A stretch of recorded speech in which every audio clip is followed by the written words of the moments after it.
Hello, everybody. This video is about Act 5, Scene 1 of Hamlet. Act 5 opens in a graveyard. Two figures described in the script as clowns are at work digging a grave. While they dig, they argue about whether the person they're digging the grave for deserves a Christian burial. In this time, people who commit suicide die in a state of sin and are not supposed to receive Christian burial services, and the clowns are arguing, in botched legalistic terminology, whether a drowned person kills themselves or whether they are killed by the water. The first clown insists that if the water comes to a person and drowns them, the person is not guilty of suicide, but if the person comes to the water and drowns themselves, that counts as suicide. The second clown points out that if the dead person had not been from a wealthy family, the person's suicide would have disqualified them from being eligible to be buried in this Christian cemetery, and the first clown agrees that it's a shame that rich people have more right to kill themselves than poor people, especially since humble folk who make a living by digging in the ground live most faithfully to the way of life pursued by Adam, the original human being. This inspires the first clown to tell a joke. What is he that builds stronger than a mason, a shipwright, or a carpenter? The second clown guesses that it's a person who builds a gallows for hanging people, since a gallows can accommodate thousands of people over the span of its existence. The first clown thinks that's a good answer, but his answer is, of course, a grave digger. Houses he makes last till doomsday. In Hamlet's gloomy soliloquies, in the specter of the ghost, in the paranoid atmosphere of Elsinore, death is portrayed as terrifying, grim, and mysterious. But out here in the open fields among these lovable conversationalists, death is a setup for a joke. Death is like that. In one sense, it is the most serious thing in life, while on the other hand, death is absurd and even kind of silly. At least that's how it comes across in this scene, in which the comic perspective of death helps to round out the more melodramatic representations of death elsewhere in the play, suggesting that death itself, and presumably life itself, can look either tragic or comic, depending on whether you're looking at it from the point of view of a king or a clown. The unsettling comic possibilities of death provided a rich source of inspiration for many of Hamlet's witticisms during his full-blown Mad Prince phase. When he and Horatio first enter the scene on their way back to Elsinore, Hamlet is a little surprised to hear gravediggers having so much fun at their work and tossing around the human remains that they dig up with such irreverence. But Hamlet soon enters into the spirit of graveyard clowning. Hamlet's jokes are more sophisticated than the clowns, but they have a similar effect of deriving comic energy from the horrifying fact of death. Picking up a skull that the gravedigger had carelessly shoveled to the ground, Hamlet speculates that it might have been the skull of a politician who devoted his life to pursuing his ambition, or a courtier who devoted his life to achieving graceful slavishness, or a lawyer who filled his head with precedents and jargon. Why doesn't he threaten to sue the gravedigger for treating him this way? Or a land buyer whose skull is now ironically filled with the very dirt that filled his thoughts while he was alive.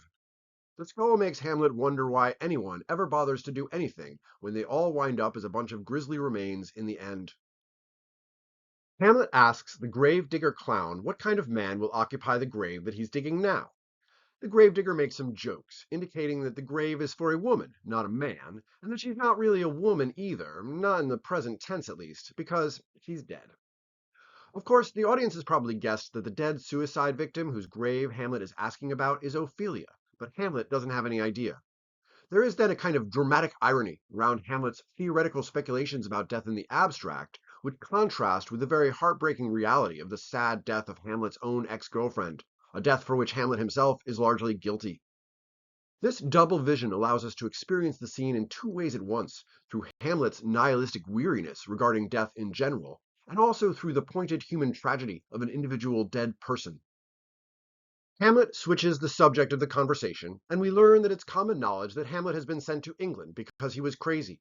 The gravedigger says that he will either recover his wits in England, or if he doesn't, it won't matter because there the men are as mad as he, which must have been a big laugh line for Shakespeare's original audience. Hamlet asks the gravedigger how long it takes a body to rot in the ground, and then he picks up another skull and asks the gravedigger if he knows who it belonged to. The gravedigger is good at his job, and he's been a gravedigger for as long as Hamlet's been alive, which we learn is about 30 years. And he can identify the skull right away as that of Yorick, the king's jester, who died when Hamlet was 7 years old. This is close to home because Hamlet has vivid childhood memories of Yorick, a man full of life and imagination and humor. Well, I guess I'll let Hamlet say it. Alas, poor Yorick! I knew him, Horatio, a fellow of infinite jest, of most excellent fancy. He hath borne me on his back 1,000 times, and now, how abhorred in my imagination it is! My gorge rises at it. Here hung those lips that I have kissed I know not how oft.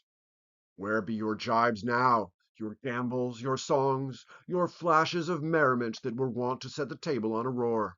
Not one now to mock your own grinning, quite chapfallen? Now get you to my lady's chamber, and tell her, let her paint an inch thick.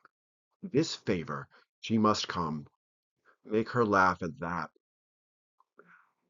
My beloved childhood friend is now this disgusting and grisly skull, the very picture of life and joy and love, transformed grotesquely into rotten body parts. Lips are lovely to kiss, but just a little ways under those lovely kissable lips is the skull, the very face of death, always looking out at you from everyone you've ever loved, reminding you that life itself is a lie, thinly covered up with an inch or so of flesh. Even with your great sense of humor, Yorick, you can't see the comedy in what has become of you. But I've got a good joke for your jester routine now that you're a grinning skull. Go back to Elsinore and find a beautiful woman and tell her that no matter how much makeup she puts on, she's going to look just like you in 50 years or so. See how funny she finds that joke. Hamlet goes on to remark that the greatest conqueror that ever lived, Alexander the Great, is now a pile of gunk that someone might use to fill up a hole in a wall. In light of the supreme triumph of death, what difference does it make who kills who marries who avenges whom? Just then, the funeral party arrives to deposit a new body into the fresh grave. Laertes is in the middle of a heated argument with the priest, insisting that his sister should be buried with more religious ceremonies. But the priest insists that the law is the law, suicide is a sin, and that Ophelia is lucky to be getting any funeral at all. Hamlet, overhearing, realizes for the first time whose grave he has been speculating about. Laertes is so overwhelmed with grief that he starts acting almost as mad as Hamlet. He jumps into Ophelia's grave, holds her dead body, and commands the gravedigger to bury them both. But Hamlet will have none of that. Maybe this is evidence of Hamlet's competitive relationship with Laertes that Claudius had described, but Hamlet leaps out of hiding, announces his return to the stunned funeral goers, and leaps into Ophelia's grave to fight Laertes, physically and poetically, for rights to most grief-stricken lover of Ophelia. The attendants pull them apart and help them get out of the grave, but Hamlet keeps ranting that he loved Ophelia more than anyone else, more than 40,000 brothers, and he has the poetic chops to back up his claim with furious lines of scathing pentameter. Hamlet tells Laertes that he always liked him, but Hamlet recognizes that Laertes inevitably has to play out his characterological program, grief-stricken brother, vengeful son, competitive frenemy, whatever it is. The cat will mew, and dog will have his day. Exit Hamlet. Claudius and Laertes plot to lure Hamlet into their deadly trap.